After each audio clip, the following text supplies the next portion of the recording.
네, 어제 하루 코로나19 신규 확진자 1,373명 발생을 했습니다. 40일 넘게 연속 네 자릿수를 이어가고 있는 상황이죠.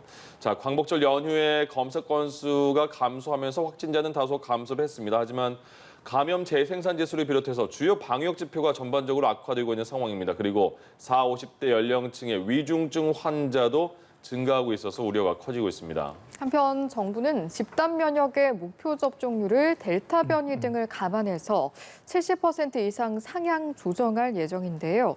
관련 내용들 정재훈 가천대 의대 예방의학과 교수와 함께 짚어보도록 하겠습니다. 네, 어서 오십시오. 네, 안녕하세요. 네, 이제 1,000명대 숫자는 굉장히 익숙해진 것 같습니다. 그리고 2,000명대도 넘나든 적도 몇 번 있었잖아요. 지금의 추세는 어떻게 보십니까? 네, 많은 분들이 확진자가 언제 줄어드는 거냐 이렇게 많이 생각을 하실 텐데요. 예. 저는 앞으로 확진자가 감소하는 미래는 없다고 생각을 합니다. 델타 변이 바이러스가 워낙 전파력이 높은 상태이고요. 네. 델타 변이 바이러스가 사실상 국내의 유행을 주도하고 있기 때문에 앞으로의 유행 상황은 확진자를 폭증하는 것을 억제하는 정도로만 기대를 하셔야 되고요. 예전처럼 1,000명 미만의 확진자로 돌아가기는 매우 어려운 상황이라고 생각합니다. 지금 우리가 수도권 거리두기 4단계, 지역도 4단계인 것도 꽤 많이 생겼잖아요. 지금 그러면 말씀하신 대로 더 낮출 수 없다면 지금 수준은 우리가 방역이 제대로 잘 이루어져서 잘 누르고 있는 것인가 아니면 이 증가세가 어떤 구멍이 있어서 더 증가하는 것인가 어떻게 봐야 돼요? 네, 많은 분들께서 수도권 4단계 그리고 비수도권도 어떤 지역들은 4단계를 하고 있고요. 대부분은 3단계를 유지를 하고 있는데 네. 확진자가 왜 감소하고 있지 않나 이렇게 많이 생각을 하십니다. 예. 하지만 지금 정도로 확산세를 억누르는 것만 해도 저는 4단계 사회적 거리두기가 매우 잘 효과를 발휘하고 있다고 생각을 합니다. 예. 그 이유는 델타 변이 바이러스는 기존 바이러스에 비해서 전파 능력이 우리나라에서는 1.7배 정도 되고 해외 사례를 보면 2배 정도 되는 것으로 나오는데요. 네. 대부분의 국가들은 델타 변이 바이러스가 유행을 하면서 확진자가 폭발적으로 증가하고 있습니다.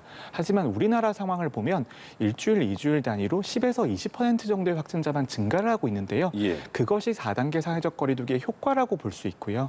그런데 이 사회적 거리두기의 효과라는 것은 네. 시간이 지나가면 지나갈수록 효과가 감소할 수밖에 없습니다. 느슨해져서요? 네, 그런 것들은 이제 국민들이 느슨해진 것도 있지만 예. 어쩔 수 없는 면도 있습니다. 우리가 강력한 사회적 거리두기라는 것도 익숙해지기 마련이고요. 익숙해지게 되면 일상 속에서의 감염이 이어질 수밖에 없는데 네. 우리나라 자료를 평가를 해보면 4단계 사회적 거리두기를 적용한 첫 2주 정도는 감염 재생산수를 30에서 40% 정도 감소시켰습니다. 예. 매우 좋은 효과를 보였었거든요. 그런 것들이 3주, 4주로 가면서 30% 내지 20%만 감소시키는 것으로 효과가 떨어지는 것으로 나옵니다. 네.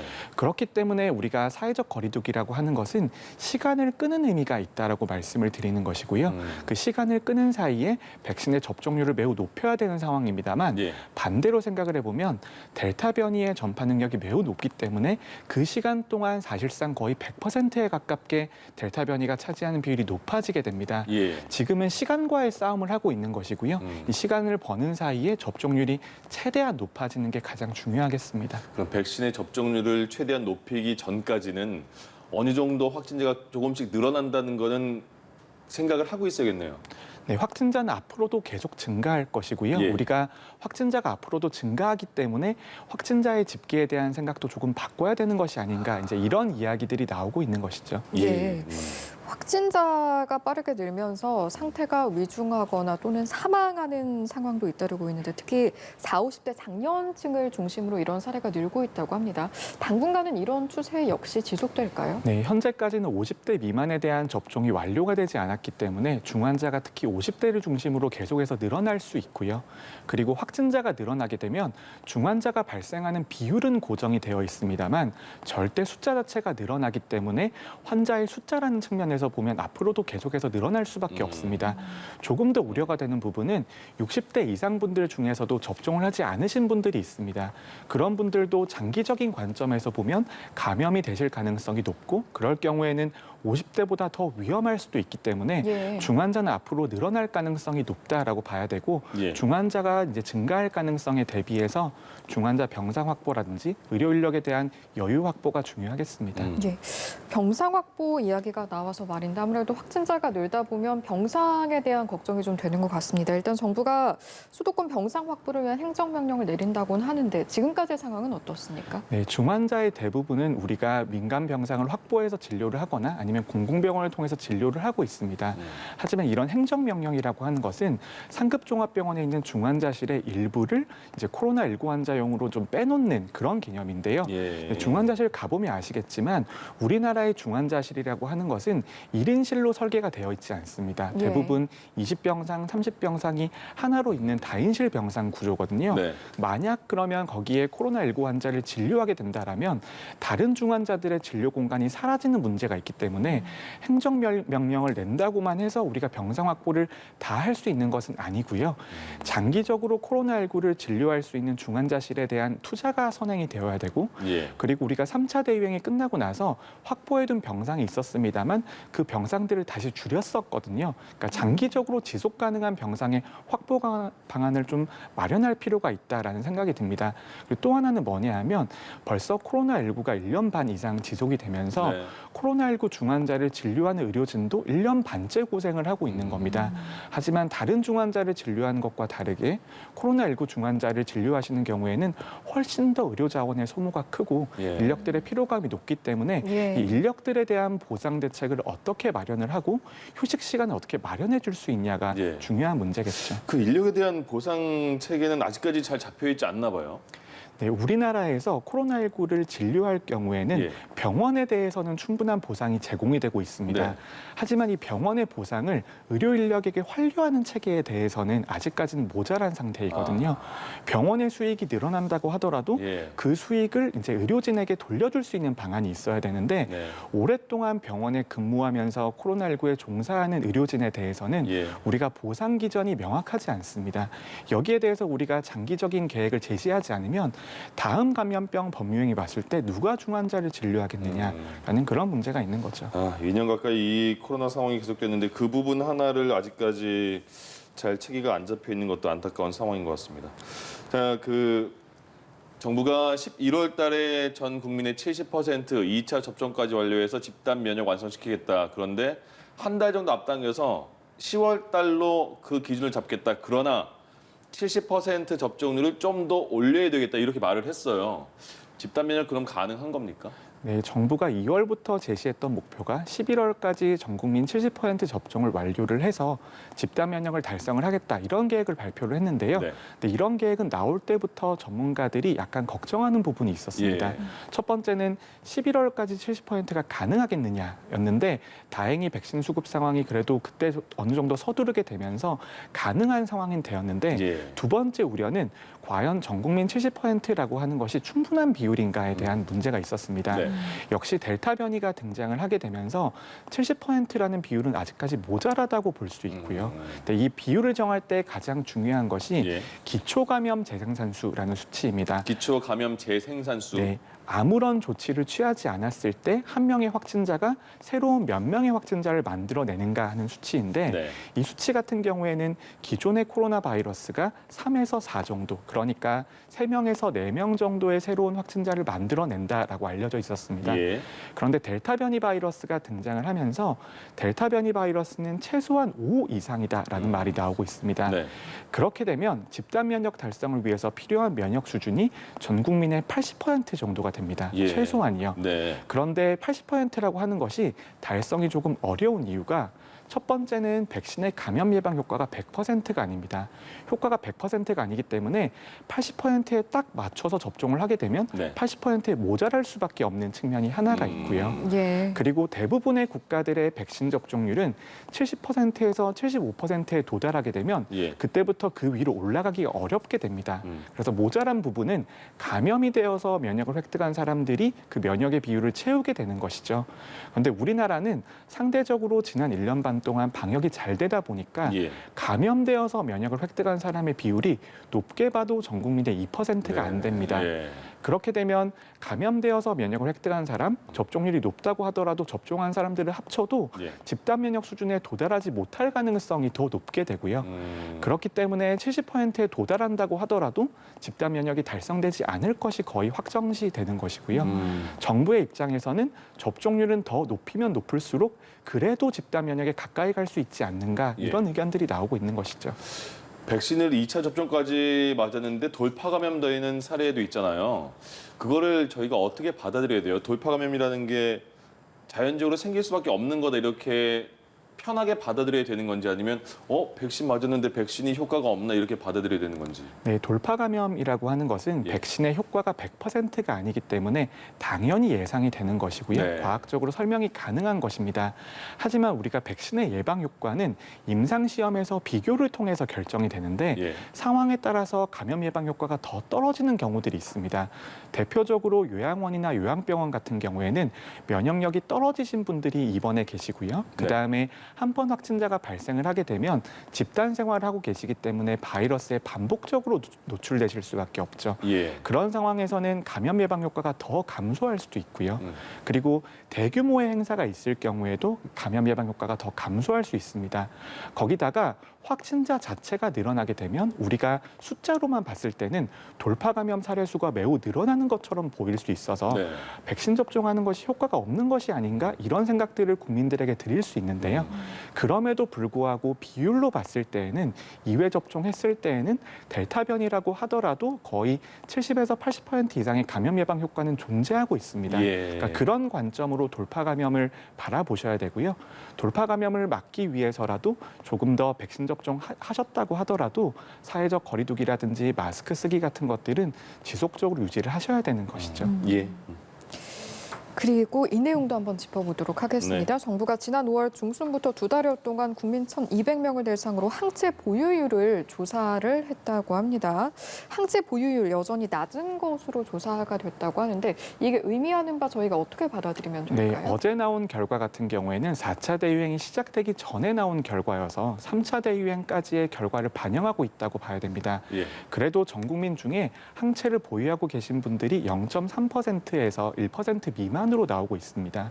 그런 것들은 감염되어서 면역 획득한 사람이 우리가 생각했던 것보다 매우 적다라는 것이고요. 아까 말씀하셨던. 네, 그리고 다른 나라 대비 우리나라가 그래도 상당히 많은 비율로 확진자를 찾아내고 있다라고 봐야 됩니다. 그런 것들은 우리나라 방역 체계가 아직도 잘 작동하고 있다라는 의미이기도 하고요. 근데 이것은 조금 긍정적인 측면이고요. 네네. 부정적인 측면은 아까 말씀드렸던 것처럼 집단 면역이라고 하는 것이 백신 접종만으로 획득되는 것이 아니고 감염되어서 면역을 획득하는 분들도 굉장히 중요한 요소입니다. 예. 영국의 상황을 보게 되면 백신 접종률이 70%에 도달했고 모든 사회적 거리두기를 완화했음에도 불구하고 확진자가 폭증하고 있지는 않거든요. 네.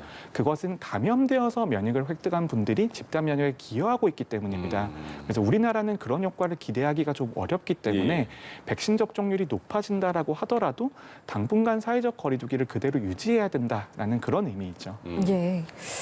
이제 코로나19에 대응을 하면서 백신으로 대응을 하기도 하고 또 선제적으로 검사하면서 대응을 하기도 하는데 무증상 감염자를 찾아내는데 임시선별 검사소의 역할이 또 중요하지 않겠습니까? 실제로 수도권의 30% 정도가 여기서 찾을 수 있다고 하는데 실제로 이 정도라면 좀 확산세를 줄어들게 하는데 많은 도움을 주고 있다 이렇게 봐도 되는 겁니까? 확산세를 억제하는 데는 많은 도움이 되고 있다고 봐야 되고요. 그리고 여러 나라들 중에서도 무증상 감염자에 대한 진단검사 체계를 그나마 유지하고 있는 국가는 아직까지 우리나라밖에 없습니다. 예. 그렇기 때문에 이 정도로 확산세를 억제하고 있다라고 봐야 되고요. 네. 중요한 것은 무증상 확진자를 찾아내는데 가장 적합한 검사 수단이 무엇이냐라는 것입니다. 여기에 대해서는 아직까지 많은 논란이 있지만 우리나라는 그래도 가장 정확한 검사 중에 하나인 PCR 검사를 기반으로 무증상 확진자를 찾아내고 있기 때문에 방역 상황에는 도움이 되고 있다고 판단을 하는 것이죠. 아까 말씀하셨던 건데 계속 궁금해서 다시 한번 여쭤볼게요. 그 우리나라가 영국과 비교하셨을 때 자연적으로 코로나를 걸린 다음에 생기는 그 항체가 없는 분들이 영국보다 훨씬 많아서 그래서 지금 70% 달성이 돼도 조심을 해야 된다 이런 말씀이잖아요. 근데 그렇더라도 우리가 그렇게 기존에 코로나 걸린 분들이 많이 없다는 거에 대해서 아쉬워할 필요는 없는 거죠? 네, 아쉬워할 것은 아니고요. 네네. 당연히 영국과 유럽과 미국 같은 경우에는 수만 명의 국민들이 사망을 하셨고요. 그리고 수십만 명, 수백만 명의 확진자가 있는 상태에서 집단 면역 수준이 이만큼 도달한 것입니다. 네네. 지금 우리가 미래를 봤을 때는 이런 것들이 장애 요인으로 작용할 수 있다라는 것이지 이런 것들이 우리가 과거에 그런 선택을 했었어야 된다라고 말하는 것은 이치에 맞지 않는 것이죠. 예, 그래서 다시 한번 여쭤봤어요. 지금 18세에서 49세 백신 예약이 진행되고 있잖아요. 근데 이게 내일 모레까지인 거죠. 이게 일단 첫 번째 예약이요. 근데 아직까지 예약률이 60% 정도라고 하는데 이 수치는 저희가 어떻게 봐야 되죠? 좀 낮지 않나 싶은데.